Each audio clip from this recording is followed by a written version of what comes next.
Hello students, आज हम लोग देखेंगे क्वेश्चन नंबर 28। क्वेश्चन नंबर 28 में देखना बेटा, बहुत सारी इन्फॉर्मेशन गिवन है, तो धीरे धीरे करके लाइन बाय लाइन उसको इंटरप्रेट करते चलेंगे। जैसे फर्स्ट चीज़ गिवन है कि 0.1 gram of a sample containing copper carbonate and some inert impurity was dissolved in dilute sulphuric acid and the volume was made up to 50 ml। ठीक है, dilute sulphuric acid डालते हुए हमने एक सोल्यूशन बना लिया। तो मैंने फर्स्ट इक्वेशन लिख दी है यहाँ पे, कॉपर कार्बोनेट H2SO4 के साथ मिलके कॉपर सल्फेट का एक सोल्यूशन बना लिया। ठीक है, जिसमें से मैंने कॉपर कार्बोनेट को मान लिया है x ग्राम। ठीक है, कॉपर कार्बोनेट को x ग्राम मान लिया, कितना सैंपल में, 0.1 ग्राम सैंपल में। ठीक है भाई, जो कि हमें क्वेश्चन में गिवन था। वॉल्यूम ऑफ सोल्यूशन गिवन था 50 ml। ठीक है भाई, अगर वॉल्यूम 50 ml है, कॉपर कार्बोनेट का मास है x ग्राम, तो molar mass of copper carbonate से डिवाइड करते हैं मुझे मोल्स ऑफ कॉपर कार्बोनेट मिल जाएगा। और मोल्स ऑफ कॉपर कार्बोनेट का मतलब है मोल्स ऑफ कॉपर, क्योंकि 1 मोल कॉपर कार्बोनेट में 1 मोल कॉपर है। और जैसे ही मोल्स ऑफ कॉपर मिल गया, इसका मतलब कॉपर सल्फेट में भी कॉपर के मोल्स उतने ही होंगे, और उसका मतलब कि कॉपर सल्फेट के मोल्स भी उतने ही होंगे, है ना। तो फाइनली मुझे एक तरीके से कॉपर कार्बोनेट के मोल्स मुझे पता चल गए कि कॉपर सल्फेट के मोल्स के इक्वल है। तो मैंने क्या करा, कॉपर सल्फेट की मोलैरिटी निकाल ली, क्योंकि वो सॉल्युबल होगा। कॉपर सल्फेट की मोलैरिटी कैसे निकाली, x/123.5 जो यहाँ पे किया है मैंने, x/123.5 ये है मोल्स, ये थे मोल्स ऑफ कॉपर कार्बोनेट, जो कि एक्चुअली में अब मोल्स ऑफ कॉपर सल्फेट के इक्वल है। ठीक है, डिवाइडेड बाय मैंने कर दिया वॉल्यूम 50/1000। ठीक है, डिवाइड करते ही मेरा फाइनली आ गया मोलैरिटी ऑफ कॉपर सल्फेट। ठीक है, जो वैल्यू मेरी x के टर्म्स में फ़िलहाल आ गई है। ठीक है, this is the molarity of copper sulphate. अच्छा, इसके बाद आगे पढ़ते हैं क्या बोला गया है। इसके बाद बोला है this solution was added into 50 ml of, है ना, ये जो भी हमारा सोल्यूशन था कॉपर सल्फेट का, उसको 50 ml of 0.04 molarity KI solution में ऐड कर दिया गया, वेयर कॉपर जो भी था, कॉपर सल्फेट का जो कॉपर था वो प्रेसिपिटेट हो गया CuI के फॉर्म में, and I- is oxidised into I3-। ठीक है, ये हमारी अगली इक्वेशन है।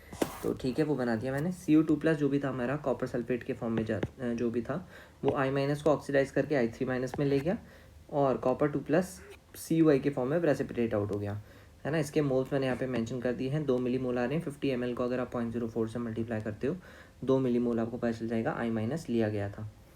ठीक है, अच्छा, और ये कॉपर 2+ का 50 ml लिया गया था, और ये इसकी मोलारिटी हमने पहले ही निकाल ली थी।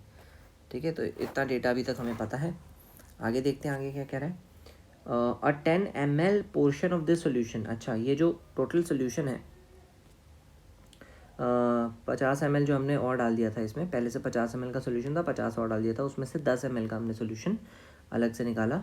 10 ml solution is taken for analysis, filtered and made up free of I3- उससे अलग कर दिया, and excess of acidic permanganate solution, ये इससे ट्रीट करवा दिया गया।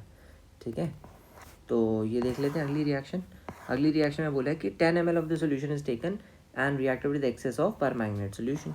ठीक है भाई, तो I- को MnO4- के साथ, एक्सेस के साथ रिएक्ट करा के I- को तो ऑक्सीडाइज करा के I2 में पहुंचा दिया, और MnO4- रिड्यूस करके Mn2+ में पहुंचा दिया।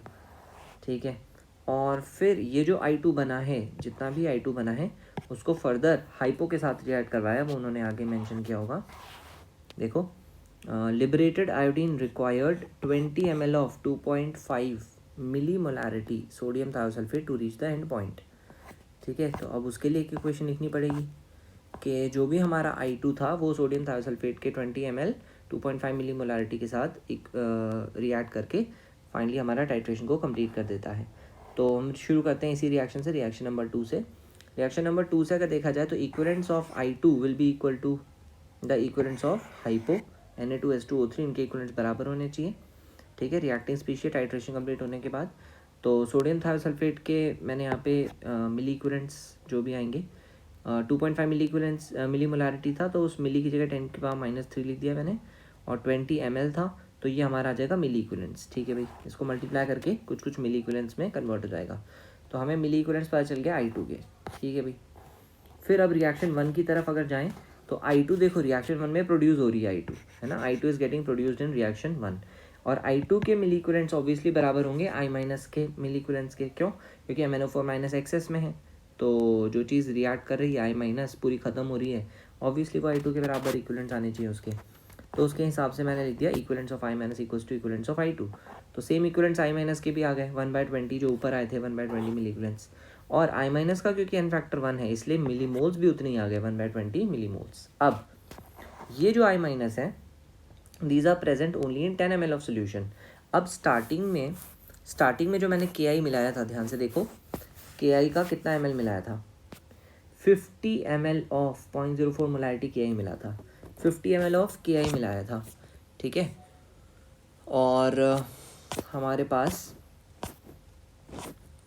इसका मतलब 50 ml KI मिलाया था और पहले से 50 ml पड़ा हुआ था सोल्यूशन, तो टोटल 100 ml सोल्यूशन था, जिसमें से 100 ml में से मैंने सिर्फ क्या निकाला 10 ml निकाला, और उसके अंदर मुझे पता चला कि I माइनस कितना आ रहा था 1/20 मिलीमोल्स। तो बोला these are present only in 10 ml solution, therefore in 100 ml solution जो कि इनिशियल सोल्यूशन था, in 100 ml solution I minus कितना होना चाहिए, I minus should have been 10 times, क्योंकि 10 ml में अगर 1/20 है तो 100 ml में ऑब्वियसली उसका 10 टाइम्स मौजूद होना चाहिए था, यानी 1/2 मिलीमोल्स I माइनस बचा होना चाहिए था जो 100 ml का सोल्यूशन बना हुआ था उसमें, है ना।